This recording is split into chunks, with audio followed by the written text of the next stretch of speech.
It has been 6 months since I started All In, which is crazy for me to say. I cannot believe how fast 6 months has gone past. But I thought that it would be a good time for me to share what my journey's been like, where I am right now in my journey, and hopefully someone will see this as a sign to really commit to recovering, because I can't remember the last time that I was this free of any sort of food rules, times to be eating, how I'm going to space up my meals, waking up thinking about how I'm going to fit in the gym and spontaneously going out with my friends for a meal, or getting enough protein, scheduling my time around food and working out. There was just so many things that I was circulating in my brain on repeat for years, and I have not been so free of all of those thoughts for so long. And I'm not saying that it's been easy, because it has not been easy, but I'm hoping that this video helps someone out so that they can see that life doesn't have to have those restrictions. Because believe me, there was really a point where I genuinely thought, I'm going to be like this for the rest of my life. I'm always going to have these thoughts. I'm always going to be worried about how much food I'm getting, if I'm getting enough or if I'm getting too much. Just so many things circling in my brain. And the truth is that life doesn't have to be like that. And it's a crazy plunge to take.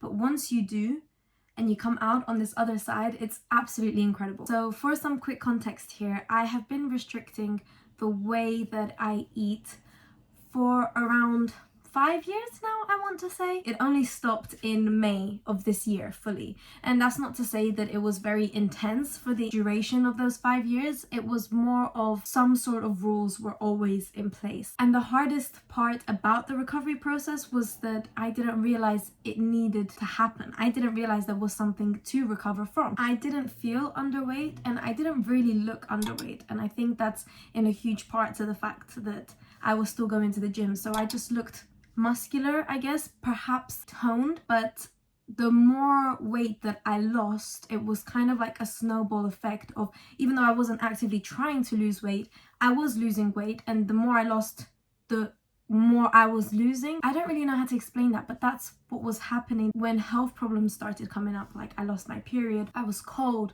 all of the time, my fingers were always red. And I'm going to put in a clip or a picture here of when I was in Lisbon and it was 30 degrees weather and my fingers looked like I was in Norway. Like, there just wasn't any circulation in them. The rest of my body didn't have circulation. If I sat down too long, I would get pins and needles. My literal tailbone would start to ache. And because the journey over the past 5 years has been so not linear, like there were times when I'd put on weight and I thought that all of the restrictive behaviors had stopped because I was eating a healthy amount and I looked more than healthy. I thought that everything was okay. The restriction was very much alive in my head, and that's why it's important to know that I didn't try to put on weight, which means that I didn't rewire any of the mental connections that I had with the idea of putting on weight. It just so happened that I'd put on weight and the restriction was very much there. Anyway, in May, I decided that something wasn't right and something just had to give. I was reaching a point where it felt like I was chained up in this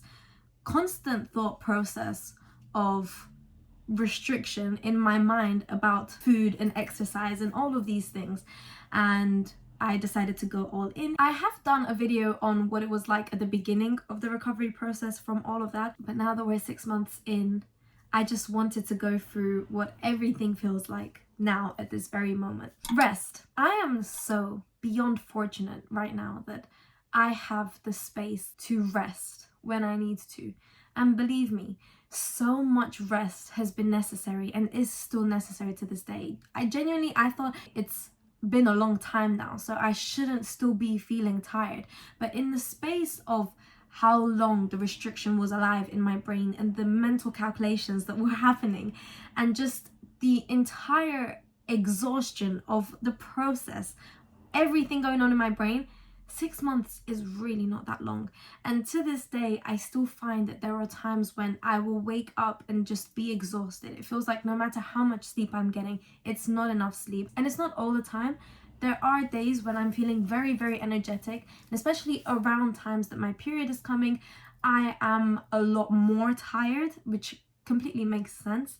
But there are times even away from that when I'm just absolutely exhausted. And I am so grateful for the fact that now that I'm not working, I have the space and the opportunity to just let myself rest. And it's crazy because I've had so many years of just what feels to me like intense productivity. It's literally just work, waking up at 5, going to the gym, working, coming home, editing, going to sleep at like 10, 11, waking up at 5, and just a cycle of repeat. And I never felt like it was too much. And now it feels like no matter how many coffees I have, I need so much rest, and that is okay. I'm really learning to give myself the grace and the space to recover properly. It's a very new process for me mentally, and I'm getting there. I'm getting there. And that is also why my videos have been a little more sporadic, because I'm trying to find the right balance between resting and actually doing work. And I have to say, I'm so very, very proud of myself for the point I've reached of allowing myself to do that and not being critical of myself for not being hyper productive, for not always being able to go to the gym, that sort of thing. Speaking of the gym, movement is a big part of my life still. I've been going to the gym for years, and it just feels like a safe space for me. It feels like a second home, to be honest. And so I don't really remember how much time I took off from the gym, but I'm very, very good now, especially at realizing when I can go to the gym and when I can't. Before, it used to be a thing of I need to go to the gym, I will fit it in somehow. And now it's more of a thing of, is my body prepared to go to the gym? Like, am I actually rested enough to go to the gym? Am I feeling up for it? And I'm not saying that it's always up to that, but again, I'm in a process of recovering from thinking that my body needs to change in some way, somehow.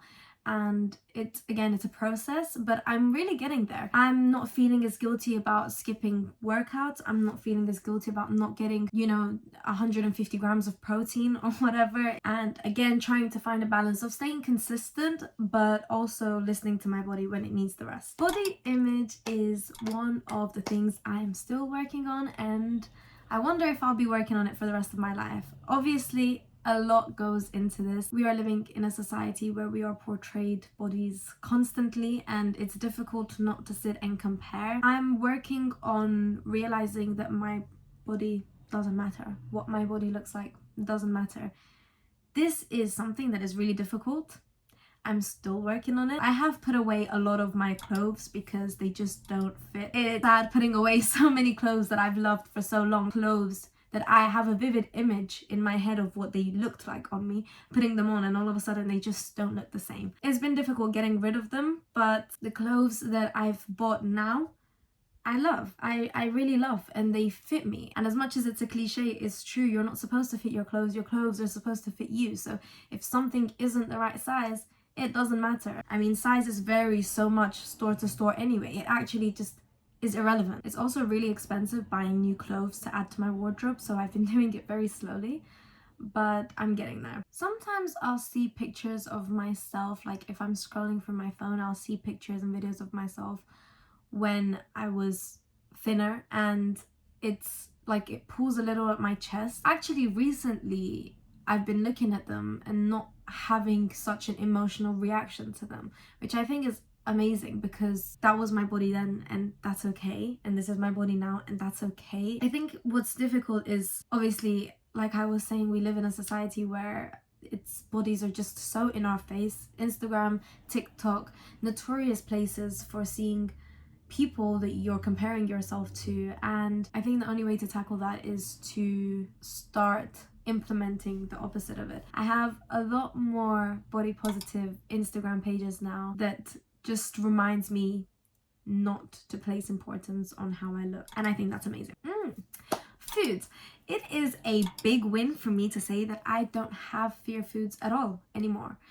Sometimes I still tackle things like portions. That is something that I'm still actively working on, but actual fear foods, I don't have that anymore. I wake up and I have, most of the time, I've really been loving, and this is going to sound insane, I think, but it's toast with Biscoff spread, crunchy, of course, and then chocolate spread, and it is so sweet, but in the best in the best possible way. I love it, and I have that pretty much every day for breakfast. If not, it will just be chocolate spread on bread, sometimes with the side of protein shake, other times not, just depends. I will sometimes wake up and have a savory craving. It's rare, it's not very often, but it does happen, and in those cases I just have whatever I feel like or whatever is in the fridge. Sometimes it will be scrambled tofu. I haven't had a craving for that in ages though. But yeah, I will say that there was a point where everything that I used to eat in big amounts pre going all in, just the thought of it made me feel sick. Like protein powders, I had a actual like visceral reaction to them for a very long time. The thought of it made me want to gag. I made a mistake putting protein powder in my cereal because I've become hyper aware of the fact that I don't like the smell of it and I don't like the taste of it, and that's a new finding out for me because I've become very accustomed to having protein powder and everything, so it's odd to me and foreign that I don't enjoy the protein powder. Things I was having in big amounts, I just really didn't want them. And I think there's something to be said about the fact that it's now coming to a point where I can implement things like that again. And even though it's slowly, and even though I don't want it all the time, I'm getting to a point where all of the huge cravings that I was having at the beginning are subsiding. I didn't really think I had fear foods before, but looking back on it, it wasn't so much that I had fear foods, but it was more like I can eat everything just in small amounts. So I was happy having a few slices of pizza. It was not my preferred takeout because of course there's no protein in it. Or, you know, sometimes you'll have cake at birthday parties. I never abstained. It was just to think of I have a certain amount and then I'm done.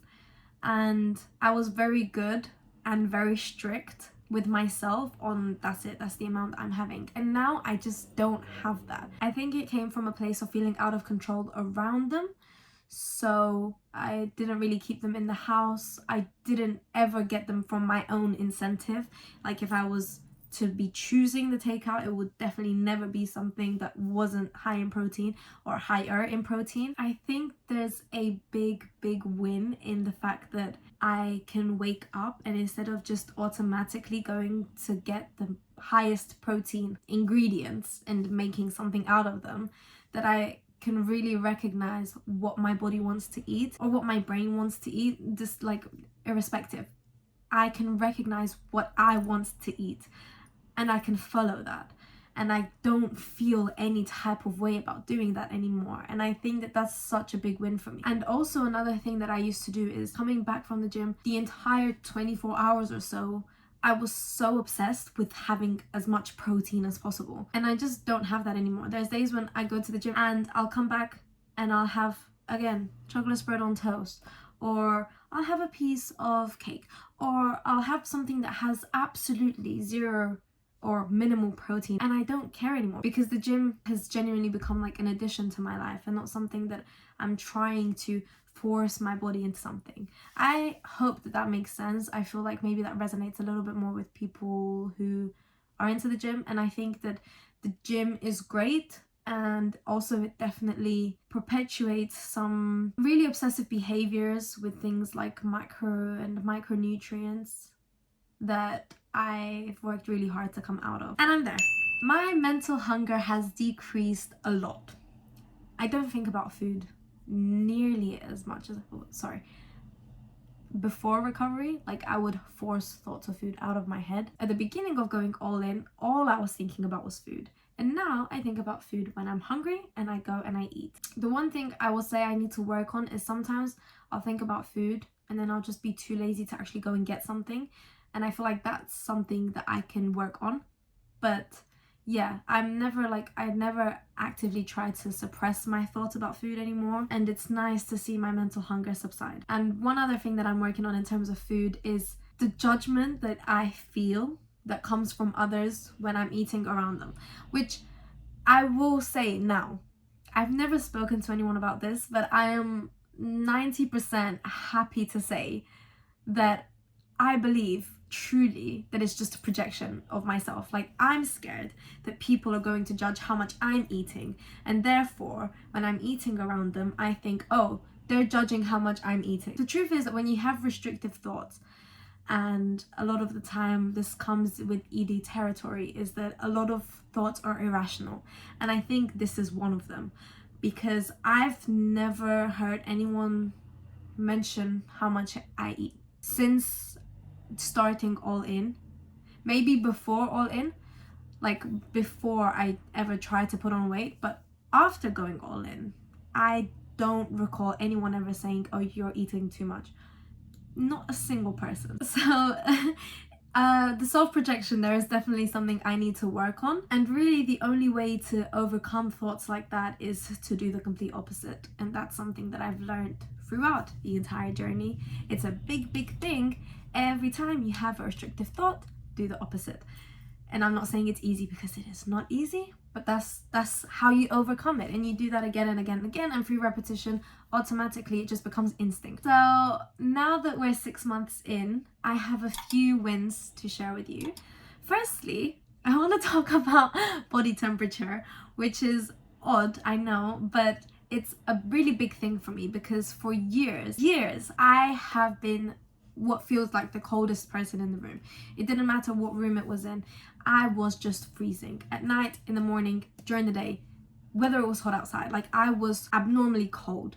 And now I don't feel that at all. If anything, I run warm. Also, circulation in my hands, hello, they're not red anymore, so of course that's a win. Circulation in my feet too, because again, now even if I sit down, like my feet don't go purple when I'm on them for too long. It actually looked quite concerning. Like, if I would sit cross-legged and I would come out of that position, my feet would just be purple.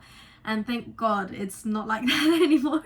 And another big win is, I want to say how much takeout I've been eating. Like, I'm not trying to say that takeout is good, but to go against this idea that I had in my head for so long, that eating takeout is bad and eating takeout repeatedly is bad, and now to be in a place where I can eat takeout on several days of the week and not think twice about it, not sit there and pass judgment on myself of, oh, this is gonna make you put on weight, oh, you can't eat that much, or you shouldn't be. It was so loud. It was so loud in my head before, and now I don't feel it at all. The thought that I can have takeout on multiple days of the week and not think twice about it is a really big win for me, and especially if it's takeout that has no protein in it or very little protein in it. My storage ran out there. Anyway, I have had consistent full-length periods for about 5 months now. I know. For like 3 years, I had very inconsistent periods. There was months and months and months where I didn't have any at all. And now we're back. Here's a win. My brain stopped keeping track of calories completely. I don't check labels at all anymore. I haven't counted calories for about a year and a few months now, but I don't even do the mental calculations anymore at all. I don't think about it.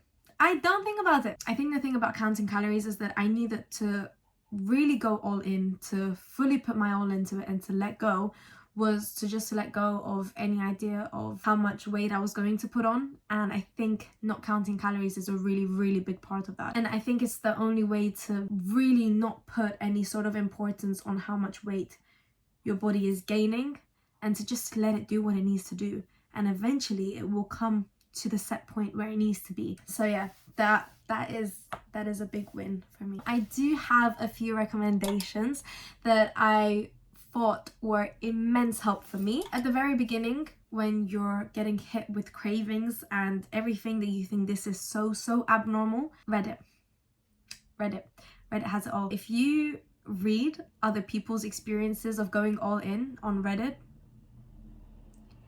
there was so many times where I thought, this is insane, that this actually, like, I've never eaten this much in my life. This must be more than anyone's ever experienced. This must be just over the top, so over exaggerated. Reddit, no, Reddit has it all. Reddit has all of this. You'll realize on Reddit that your experience and your thoughts are so not unique, in the most beautiful way. It lets you realize that you are on the right path. And there were so many times when I just wanted to revert back, to just stop because I was so unsure where I was going. Just go back.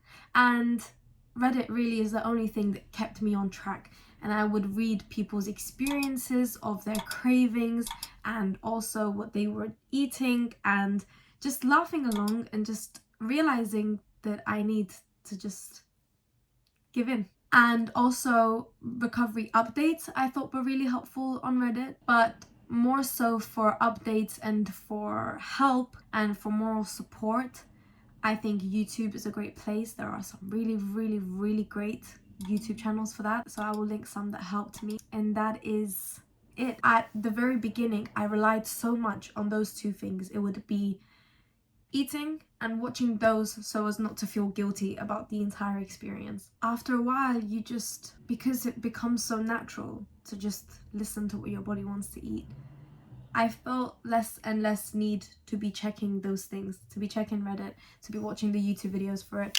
Okay, it's getting dark, so I just wanted to quickly say that I did make a video about what things were like earlier on in my journey, what it was like to have night sweats, to be eating heaps of food and just crying for the entire day, all of the things that you can basically expect at the beginning of the journey. I'll link the video here, and I hope that this video was helpful to anyone who is going through something similar, anyone who is trying to recover, anyone who is doing all in. Congratulations, keep through it, and I'm sending a lot of love and support.